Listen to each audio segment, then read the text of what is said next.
This painting is called Northern Adventure, and I suspect that this title is in a way a kind of punchline to a joke that we've lost. What this shows, there are elements in the painting that are very recognizable. This is the entranceway to St. Pancras, the great station at St. Pancras. The steps there are very recognizable. This construction in the foreground is not entirely fictitious. It's not part of Paul Nash's imagination. These were hoardings that stood in front of the station. And we know this because Paul and his wife Margaret had a flat directly opposite St. Pancras. And so this is, in a way, a view out of their window. And we know that there were these hoardings there. But Paul Nash has created in this composition something that Margaret Nash certainly thought of as his first surreal painting.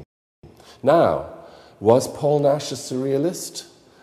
Well, he certainly showed work with the surrealists, and for want of a better title, he very often is pigeonholed with them. But there's something grounded in reality. He doesn't distort reality in the way the surrealists did. He doesn't create a false world. He creates a personal world of elements within his own imagination, things that meant something to him. So here, this is apparently a very simple view of the entranceway into St. Pancras, but there are strange elements that he has brought into the composition. He's made something separate of this great construction, this wooden construction in the foreground. It's very decorative, it has its own perspective, and fascinatingly, he's arranged ladders.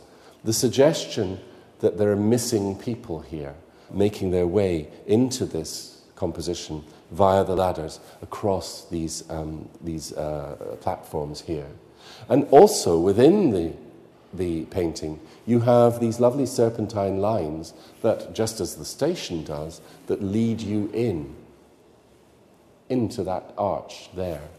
This is where, of course, the Northern Adventure starts. I wonder if the missing joke here is that one of the hoardings, the advertisements that used to hang on this, promised a northern adventure by means of the train leaving from St. Pancras. There is one potentially surreal element here. This window cannot have existed anywhere except in Paul Nash's imagination, and he has brought it in at an angle to balance the curve on the left. It is completely arbitrary, but it suggests a world beyond.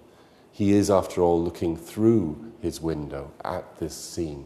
He is transforming it, turning it into a picture of a mindscape. The window belongs there. In reality, it could never have been there.